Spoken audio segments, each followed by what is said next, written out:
Hello students, आज से हम एक केमिस्ट्री सब्जेक्ट पर एक लेक्चर सीरीज स्टार्ट करेंगे। और ये सभी लेक्चर हमारे काफ़ी सिंपल होंगे, कॉन्सेप्ट बेस होंगे, यानी कि कंसेप्चुअल होंगे। और ये उन सभी बच्चों के लिए काफ़ी यूजफुल होंगे जो बच्चे नीट की प्रिपरेशन कर रहे हैं, जेई की प्रिपरेशन कर रहे हैं, 11th या 12th क्लास में हैं, या बीएससी केमिस्ट्री से कर रहे हैं, उन सभी के लिए काफ़ी इंपॉर्टेंट होंगे। और सबसे पहला जो लेक्चर है वो हमारा इलेक्ट्रोमैग्नेटिक रेडिएशन पर है। तो हम स्टार्ट करते हैं, जो हमारे इलेक्ट्रोमैग्नेटिक रेडिएशन कहाँ से स्टार्ट होता है। इंट्रोडक्शन, सबसे पहला पॉइंट है इंट्रोडक्शन, यानी कि इलेक्ट्रोमैग्नेटिक रेडिएशन क्या होते हैं। इलेक्ट्रोमैग्नेटिक रेडिएशन एक टाइप की एनर्जी होती है जो कि स्पेस या किसी मीडियम में ट्रेवल करते हैं, जिनको हम इलेक्ट्रोमैग्नेटिक वेव्स भी कहते हैं। ये इलेक्ट्रोमैग्नेटिक वेव्स जब ऑसिलेट करती हैं तो इलेक्ट्रिक और मैग्नेटिक फील्ड प्रोड्यूस होती हैं, और ये इलेक्ट्रिक मैग्नेटिक फील्ड एक दूसरे के परपेंडिकुलर होती है। जैसा कि इस फिगर में हम देख सकते हैं, इलेक्ट्रिक और मैग्नेटिक फील्ड दोनों एक दूसरे के परपेंडिकुलर हैं। नाउ इलेक्ट्रोमैग्नेटिक रेडिएशन कहाँ से ओरिजिनेट होते हैं, यानी कि ये कैसे बनती हैं। तो जब हम इलेक्ट्रोमैग्नेटिक रेडिएशन यानी कि कोई भी हमारा इलेक्ट्रिक चार्ज है, जब वो मूव करता है अंडर एक्सेलरेशन, तो हमारी इलेक्ट्रोमैग्नेटिक रेडिएशन ओरिजिनेट हो जाती है।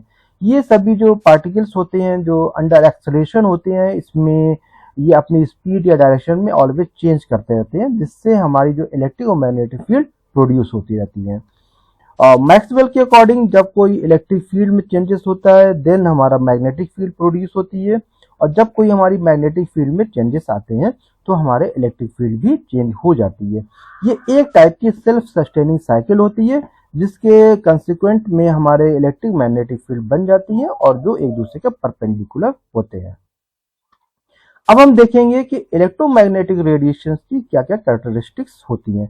सबसे पहला पॉइंट है कि स्पीड, जितनी भी इलेक्ट्रोमैग्नेटिक रेडिएशंस होती हैं, वेव्स होती हैं, वो एक ही स्पीड से चलती हैं, जो कि स्पीड ऑफ लाइट है, और इसकी वैल्यू 3 × 10⁸ मीटर पर सेकेंड होती है। ये सभी रेडिएशंस हमारी ट्रांसवर्स वेव्स होती हैं, यानी कि इलेक्ट्रिक और मैग्नेटिक फील्ड इसमें परपेंडिकुलर होती हैं। नेक्स्ट है कि इसमें कोई भी मीडियम रिक्वायर्ड नहीं होता है, ये वैक्यूम में भी ट्रेवल कर सकती हैं। पोलराइजेशन, इसमें पोलराइजेशन होता है, यानी कि ये सभी वेव्स पोलराइज होती हैं, और इसमें इलेक्ट्रिक फील्ड की अपनी एक पर्टिकुलर डायरेक्शन होती है। ये सभी वेव्स हमारी रिफ्लेक्शन, रिफ्रैक्शन, डिफ्रैक्शन और इंटरफेरेंस को शो करते हैं, यानी किसी भी जब मटेरियल से ये इंटरेक्ट करते हैं तो इनका बिहेवियर चेंज हो जाता है। और जो कई टाइप में, यानी रिफ्लेक्शन में भी आता है, रिफ्रैक्शन, डिफ्रैक्शन और इंटरफेरेंस में भी आता है। ये सभी वेव्स में वेवलेंथ भी होती है, फ्रीक्वेंसी भी होती है और एनर्जी भी होती है। इसको हम आगे डिस्कस करेंगे। अब आती है कि हमारी इलेक्ट्रोमैग्नेटिक वेव्स कितने टाइप्स की होती हैं। ब्रॉडली हम इनको 7 क्लासेस में डिवाइड करते हैं, और ये सभी जो 7 मेजर टाइप्स होते हैं, ये हमारी फ्रीक्वेंसी या हमारी वेवलेंथ पर डिपेंड करती है। यहाँ पे आप एक फिगर देख सकते हैं। ये जो फिगर हमने बनाया है, इसमें 7 टाइप्स की हमारी इलेक्ट्रोमैग्नेटिक वेव्स हैं। सबसे पहली रेडियो वेव्स है, फिर हमारी माइक्रोवेव्स है, फिर इंफ्रारेड है, फिर विजिबल लाइट्स है, फिर यूवी लाइट्स है, फिर एक्स रेज और देन गामा रेज। तो जो रेडियो वेव्स होती है उनकी वेवलेंथ सबसे ज्यादा होती है, और गामा रेज की वेवलेंथ सबसे कम होती है। तो इसके अपोजिट हम कह सकते हैं कि रेडियो वेव्स की जो एनर्जी होती है वो सबसे कम होती है, और हमारी गामा रेज की एनर्जी सबसे ज्यादा होती है। इसको हम E = hc/λ के फॉर्मूले से निकाल सकते हैं इजिली। और ये सभी देखिए, यहाँ पर विजिबल लाइट है, विजिबल लाइट की अपनी एक वेवलेंथ होती है 700 से 400 नैनोमीटर, यानी कि विजिबल लाइट में हमारे 7 कलर्स होते हैं, और जिसको हम वेवक्योर भी कहते हैं। जो रेड होता है उसकी वेवलेंथ सबसे ज्यादा होती है, यानी कि 700 नैनोमीटर, और जो वायलेट कलर का होता है उसकी सबसे कम वेवलेंथ होती है 400 नैनोमीटर। अब हम कुछ एग्जाम्पल देखेंगे और उनके फिर हम एप्लीकेशंस पढ़ेंगे। तो सबसे पहला रेडियो वेव्स। रेडियो वेव्स के क्या क्या एप्लीकेशंस होते हैं। रेडियो वेव्स की, जैसे आपने पीछे देखा कि इसकी वेवलेंथ सबसे ज्यादा यानी बड़ी होती है, लॉन्गेस्ट वेवलेंथ होती है, और इसकी फ्रीक्वेंसी सबसे लो होती है। इसको हम कहाँ कहाँ यूज करते हैं। रेडियो वेव्स हमारी एफएम रेडियो जो होता है, हमारे एयर जो होती हैं, उसमें जितनी वेव चलती हैं एफएम जिसको हम कहते हैं या रेडियो सिटी होती है, ये वेव सभी रेडियो वेव्स होती हैं। सैटेलाइट या वाईफाई कम्युनिकेशन में भी यूज होती हैं। सेलुलर डेटा या जो मोबाइल डेटा है उसमें भी ये यूज होती हैं। इनकी वेवलेंथ क्योंकि काफी लॉन्ग होती है। और आपने सुना होगा कि एमआरआई यानी कि जो डायग्नोसिस एक डायग्नोस्टिक जो इंस्ट्रूमेंट होता है एमआरआई में, उसमें भी ये वेव्स यूज होती हैं। और एक एमआरआई इंस्ट्रूमेंट होता है जिसको हम एनएमआर कहते हैं। एनएमआर में ऑर्गेनिक कंपाउंड के काफी स्ट्रक्चर इलुसिडेशन में यूज होता है, तो वहां भी ये वेव्स यूज होती हैं। दूसरा है माइक्रोवेव्स। इनके एप्लीकेशंस इनके भी कई एप्लीकेशंस होते हैं, यानी कि इनको हम कई एप्लीकेशन में यूज कर सकते हैं। माइक्रोवेव ओवन में यूज करते हैं फॉर हीटिंग एंड कुकिंग के लिए। सेलुलर या वाईफाई डेटा में यूज करते हैं, यानी कि ट्रांसमिटिंग, क्योंकि ये वेरी हाई स्पीड से ट्रांसमिट डेटा को कर सकते हैं। इंटरनेट में यूज करते हैं, फोन में यूज करते हैं, वेदर और रडार में भी हम इसको यूज करते हैं। कुछ हमारे ऑब्जेक्ट्स होते हैं उनको हम डिटेक्ट करने के लिए। और नेक्स्ट हमारी ये इंफ्रारेड यानी कि आईआर। इनके कई हमारे एप्लीकेशंस होते हैं, जैसे रिमोट कंट्रोल यानी कि टीवी और इलेक्ट्रॉनिक्स में हम यूज करते हैं। जो हमारे सिग्नल्स ट्रांसमिट होते हैं किसी डिवाइस टू डिवाइस में, उसमें हम आईआर का यूज करते हैं। थर्मल इमेजिंग, जब कभी हम कहीं जाते हैं, कहीं इंटर करते हैं किसी बिल्डिंग में या किसी ऑफिस में, तो आजकल आपने देखा होगा वहां पे हमारी स्क्रीनिंग होती है इमेज। किसी हम एक पर्टिकुलर हमारा डोर होता है उससे हम निकलते हैं, तो वहां पे हमारी आईआर भी यूज होती है। अब मोशन सेंसर्स यानी कि जब हम चलते हैं या कुछ कहीं पर कुछ एक्टिविटी करते हैं, तो वहां पे भी कभी कभी कुछ इंस्ट्रूमेंट या कहीं कहीं पर लोग अब इसको यूज करने लगे हैं आईआर का। नेक्स्ट है विजिबल लाइट। विजिबल लाइट के भी हमारे कई एप्लीकेशंस होते हैं, जैसे ह्यूमन जो हमारे विजन है तो वहां पे हमारा विजिबल लाइट्स यूज होता है। और इमेजिंग में, फोटोग्राफी में विजिबल लाइट्स यूज होती है। और सिग्नल्स के प्रिसीजन या ट्रांसमिशन को निकालने में भी हम ग्रीन लाइट का यूज करते हैं। इसमें हमारे 7 लाइट्स होती हैं, red, orange, yellow, green, blue और वायलेट होती है हमारी। इनकी वेवलेंथ आपकी यहाँ पर दी हुई है। रेड की सबसे ज्यादा वेवलेंथ होती है और रेड की वेवलेंथ सबसे ज्यादा और वायलेट की सबसे कम वेवलेंथ होती है। यानी कि रेड की फ्रीक्वेंसी आपकी कम होगी और वायलेट की फ्रीक्वेंसी बहुत ज्यादा होगी। नेक्स्ट आता है हमारा अल्ट्रावायलेट। अल्ट्रावायलेट के कई एप्लीकेशंस होते हैं, जिसमें हम बहुत सी हिडन चीजें हैं या करेंसी वेरिफिकेशन के लिए, वाटर मार्क्स के लिए, तो हम इसमें वाटर मार्क्स लगा देते हैं, जिससे हम अगर इस यूवी लाइट डालते हैं तो वो हमारा ग्लो करता है। तो वहां से हम इसको एज ए सिक्योरिटी पर्पस के यूज भी कर सकते हैं। वाटर या सरफेस प्यूरिफिकेशन के लिए, जैसे आरओ हमारे घर पर लगे होते हैं, या हमें वाटर प्यूरिफिकेशन करना होता है, बड़े बड़े जो प्लांट होते हैं उसमें भी हम यूवी लाइट को पास आउट कराते हैं, तो हमारे जो बैक्टीरिया वायरसेस होते हैं, जो पैथोजेंस होते हैं, वो यूवी लाइट से किल हो जाते हैं, जिसको हम सैनिटाइजेशन भी कहते हैं एक तरीके से। क्योरिंग और 3D प्रिंटिंग में भी इसका यूज होता है, यानी कि जो इंक है हमारी रेजिन्स होती है, कोटिंग करते हैं, 3D प्रिंटिंग्स करते हैं, वहां पर भी हमारी अल्ट्रावायलेट लाइट रेज होती है, वो यूज होती है। नेक्स्ट है हमारा एक्सरेज। एक्सरेज के कई एप्लीकेशंस होते हैं। मेडिकल इमेजिंग में भी हमारे बोन स्कैन्स के लिए या सीटी स्कैन्स में हम यूज करते हैं। जो हमारा सीटी स्कैन्स होता है उसमें एक्सरेज होती है, जो हमारे एक्सरेज होते हैं उसमें भी एक्सरेज यूज होती है, यानी कि बोन स्टडी के लिए। और जो हमारी और भी कहीं कहीं पर आपका इसको काफी हाई हम उसमें कन्वर्ट कर देते हैं, जिसको हम सीटी स्कैन्स कहते हैं, उसमें भी यूज होते हैं। सिक्योरिटी पर्पज से भी हम इसको यूज करते हैं, एयरपोर्ट पे यूज करते हैं, कार्गो में यूज करते हैं। इंडस्ट्रियल इसके काफी यूज हैं, जैसे कोई हमारा कंपाउंड अगर हम उसको सिंथेसाइज करते हैं या कंपाउंड आइसोलेट करते हैं, तो उसका स्ट्रक्चर अगर हमें मालूम करना है, अगर वो कंपाउंड की कोई प्रॉपर्टी है, जैसे वो क्रिस्टल फॉर्मेशन करता है, तो वहां पर भी हम एक्सरे का यूज करते हैं। नेक्स्ट हमारी गामा रेज है। गामा रेज की एनर्जी बहुत ज्यादा हाई होती है और इनको हम बहुत ही ज्यादा इनके एप्लीकेशंस आजकल होने लगे हैं। सबसे ज्यादा इनका रेडियोथेरेपी में यूज हो रहा है, यानी कैंसर ट्रीटमेंट में यूज हो रहा है।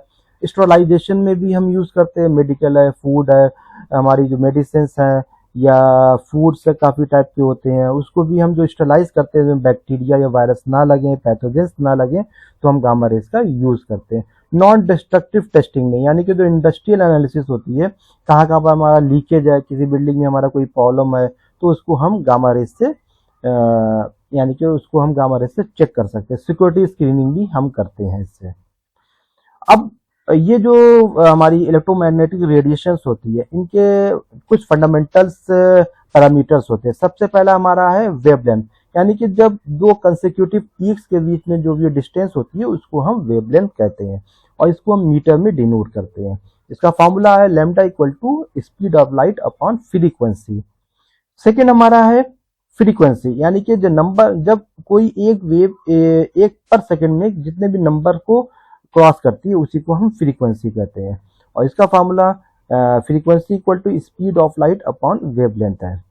इन दोनों को हम इस फिगर से बहुत ही अच्छे से समझ सकते हैं। यहाँ पर देखिए, जो जब वेव्स आपकी मूव करती है तो जब ऊपर साइड में सबसे हाईएस्ट पे जाती है उसको क्रेस्ट कहते हैं और जो लोअर साइड में सबसे नीचे लोअर साइड में जाती है उसको हम ट्रफ कहते हैं। तो जब जहां पे क्रस्ट होता है ये टफ होता है, तो ये जो बेस लाइन से इसका जो मैक्सिमम डिस्टेंस होती है उसको एम्पलीट्यूड कहते हैं और किन्हीं दो क्रस्ट के बीच की या किन्हीं दो ट्रफ के बीच की जो डिस्टेंस होती है उसको हम वेवलेंथ कहते हैं और जब एक क्रस्ट और एक ट्रफ दोनों बन जाते हैं तो उनको हम एक फ्रीक्वेंसी कहते हैं। तीसरा हमारा एनर्जी होता है, यानी कि एनर्जी जो इलेक्ट्रोमैग्नेटिक रेडिएशन है वो अपने अंदर एनर्जी कैरिएट करती है।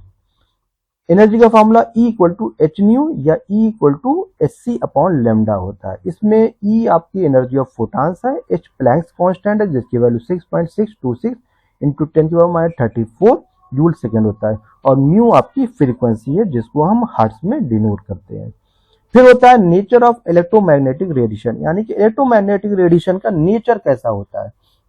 अब हम देखेंगे ये इलेक्ट्रोमैग्नेटिक रेडिएशन दो टाइप के नेचर को शो करती है, यानी कि वेव लाइक और पार्टिकल लाइक, जिसको हम वेव पार्टिकल डुअलिटी कहते हैं। अगर हम इसको फोटॉन्स के फॉर्म में देखें, अगर हम इसको एनर्जी के फॉर्म में देखें तो उनको हम फोटॉन्स कहते हैं। तो सबसे पहला हमारा wave nature of electromagnetic radiation. इनके अकॉर्डिंग जब कोई भी हमारा इलेक्ट्रोमैग्नेटिक रेडिएशन ट्रैवल करती है तो इलेक्ट्रिक और मैग्नेटिक फील्ड प्रोड्यूस होती है स्पीड ऑफ लाइट के अकॉर्डिंग। इसमें कैरेक्टरिस्टिक्स होती हैं आपकी मेन ये कंटिन्यूअस स्पेक्ट्रम को शो करते हैं। जब कंटिन्यूअस स्पेक्ट्रम होता है तो वो वेव नेचर कहलाता है। ये इजिली प्रोपगेट हो सकती है, यानी कि स्पीड ऑफ लाइट के इक्वल हो सकती है और यहाँ पर स्पीड इसकी न्यू और लैम्डा होती है। अब हम वेव नेचर को कैसे एक्सप्लेन करें। सबसे पहला हमारा एग्जांपल है इंटरफेरेंस। जब इंटरफेरेंस होती है तो वो हमारे किसी भी इलेक्ट्रोमैग्नेटिक रेडिएशन के वेव नेचर को शो करती है। For example young double slit experiment, इसमें क्या होता है, किसी एक स्लिट से जब हम लाइट पास कराते हैं तो हमारे एक जो कर्टेन होता है या जो स्क्रीन होती है वहां पर हमारा एक लाइट प्रोड्यूस होती है, तो इसके थ्रू हम देखते हैं कि हमारा इंटरफेरेंस हुआ है या नहीं हुआ है। दूसरा हमारा है डिफ्रैक्शन, यानी कि लाइट वेव्स जब किसी एक कॉर्नर पे पड़ती हैं तो एक बेंड भी हो जाती है, स्प्रेड आउट भी हो जाती हैं। यानी कि जब किसी भी हम एक स्मॉल ओपनिंग से इसे पास आउट कराते हैं या किसी अराउंड किसी एज या किसी कॉर्नर के, तो ये एक स्प्रेड आउट होती है जिसको हम डिफ्रैक्शन कहते हैं। तो आप इस फिगर से डिफ्रैक्शन देख सकते हैं, यानी कि पॉइंट सोर्स है जहां से लाइट निकल रही है और ये डिफ्रैक्टिंग एपर्चर के थ्रू जाती है तो एक स्क्रीन पर हमारे शो करती है। तीसरा है पोलराइजेशन, यानी कि जितनी भी इलेक्ट्रिक फील्ड्स होती हैं वो स्पेसिफिक डायरेक्शंस पे ऑसिलेट करती हैं, यानी कि जो भी हमारी इलेक्ट्रोमैग्नेटिक रेडिएशंस हैं वो ट्रांसवर्स वेव्स होती हैं और एक पर्टिकुलर एक डायरेक्शन होता है। हम इसको इस तरीके से देख सकते हैं, जो हमारी रेड कलर की है ये अनपोलराइज्ड लाइट है और इसमें जो भी वेव्स है वो सभी डायरेक्शन में हमारी ट्रैवल कर रही है। जब किसी एक इंस्ट्रूमेंट या कोई कह सकते हैं कोई सब्सटेंस है उसके थ्रू हम जब पास आउट करते हैं तो जितनी भी वेव्स हैं सभी एक ही डायरेक्शन में आ जाती है, यानी कि पर्टिकुलर डायरेक्शन में, जिसको हम पोलराइज्ड लाइट भी कहते हैं। नेक्स्ट हमारा है कि पार्टिकल नेचर कैसा होता है। इसमें भी कई एक्सपेरिमेंट होते हैं जिनके थ्रू हम इसको डिफाइन करते हैं। सबसे पहला हमारा है कि जो हमारी यानी कि एल्बर्ट आइंस्टीन और प्लैंक्स कांस्टेंट ने हमें सबसे पहले इसके इलेक्ट्रोमैग्नेटिक रेडिएशन को एक बताया था। जब ट्रेवल करते हैं तो पैकेट लाइक इसमें एनर्जी प्रोड्यूस होती है जिसको हम क्वांटा या फोटॉन्स कहते हैं। इसकी कुछ कैरेक्टरिस्टिक्स होती हैं, जैसे कि क्वांटाइज एनर्जी, यानी एनर्जी कंटिन्यूअस नहीं होती है बट वो एक डिस्क्रीट फॉर्म में आती है जिसको हम पैकेट्स कहते हैं। फोटॉन की जो एनर्जी होती है वो डायरेक्टली प्रोपोर्शनल टू फ्रीक्वेंसी होती है, यानी कि E equal to H nu होती है। तीसरा क्या है, मोमेंटम, यानी कि जो फोटॉन्स होते हैं उनका रेस्ट मास तो नहीं होता है, बट जब वे चलते हैं यानी मूव करते हैं तो उसमें एक मोमेंटम आ जाता है, तो उसके थ्रू हम P equal to H upon lambda को ही मोमेंटम कहते हैं। अब इसके कुछ एक्सपेरिमेंट हैं। सबसे पहला फोटो इलेक्ट्रिक इफेक्ट। इसमें क्या होता है, किसी मेटल सरफेस पर जब हम कोई वाइट लाइट डालते हैं तो उसमें से कुछ इलेक्ट्रॉन इजेक्ट हो जाते हैं। यानी कि जब व्हाइट लाइट पड़ती है तो इलेक्ट्रॉन इजेक्ट होते हैं और कुछ हमारी डायरेक्शन में, पर्टिकुलर डायरेक्शन में मूव करते हैं। जैसे इस फिगर से हम समझ सकते हैं, हमारी एक इंसिडेंट लाइट है, मेटल सरफेस पर आई है और इलेक्ट्रॉन इमिट हो गए। इस पूरे प्रोसेस को हम फोटो इलेक्ट्रिक इफेक्ट कहते हैं। ये इसका जो पूरा एक फॉर्मूला होता है वो हम आगे के लेक्चर में समझेंगे। दूसरा होता है क्रॉम्पटन इफेक्ट, यानी कि एक्सरे फोटॉन जब किसी भी इलेक्ट्रॉन से किसी भी सरफेस से टकराते हैं, कोलाइड करते हैं, तो इलेक्ट्रॉन्स की जो एनर्जी होती है वो लूज हो जाती है और स्कैटर्ड एक लॉन्गर वेवलेंथ पर स्कैटर्ड करते हैं, जैसे एक बिलियर्ड बॉल्स होती है। और यहाँ पर आप फिगर में देख सकते हैं जो इंसिडेंट फोटॉन्स हैं वो किसी से कोलाइड किया और एनर्जी के द्वारा वो एक यानी रिक्वायर्ड इलेक्ट्रॉन्स जाता है अपनी एक पर्टिकुलर एनर्जी से। तीसरा है ब्लैक बॉडी रेडिएशन, यानी कि जो डिस्ट्रीब्यूशन ऑफ एनर्जी होता है किसी भी आइडियल पार्टिकल्स के लिए वो ऑलवेज आइडियल नहीं होता है, बल्कि वो जितनी भी बहुत से रेडिएशन को एब्जॉर्ब भी करता है, बहुत से रेडिएशन को एमिट भी करता है।